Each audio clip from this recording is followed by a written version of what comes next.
پھر ایک اور دعا ہے، اللہم توفنا مسلمین واحینا مسلمین والحقنا بالصالحین غیر خزایا ولا مفتونین۔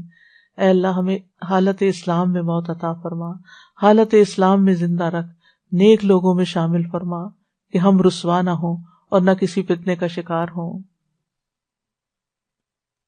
پھر یا مقلب القلوب ثبت قلبی علی دینک، اے دلوں کو الٹ پلٹ کرنے والے میرے دل کو اپنے دین پہ جما دے۔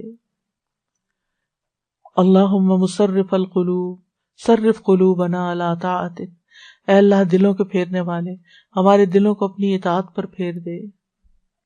اللہم انی اسألک الہدی والتقی والعفاف والغنی، اے اللہ میں تجھ سے ہدایت، تقوی، پاک دامنی اور دل کا غنا مانگتا ہوں۔ 4 چیزوں کا سوال ہے یہاں پر،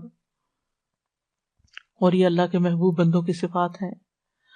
پھر ہے اللہم اہدنی وسددنی، اللہم اہدنی وسددنی، چھوٹی سی دعا ہے، اپنے سجدوں میں شامل کر لیں۔ اے اللہ مجھے ہدایت عطا فرما اور سیدھا رکھ، استقامت دے۔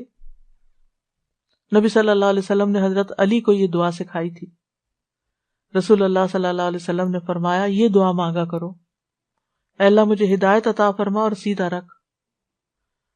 اور آپ نے یہ بھی ان کو بتایا کہ ہدایت کا نام لیتے وقت سیدھے رستے پر چلنے کو ذہن میں رکھو، اور سیدھا کرنے کے وقت تیر کے سیدھا ہونے کو پیش نظر رکھو، بالکل سیدھا ہی جاؤں، ادھر ادھر نہ ہو۔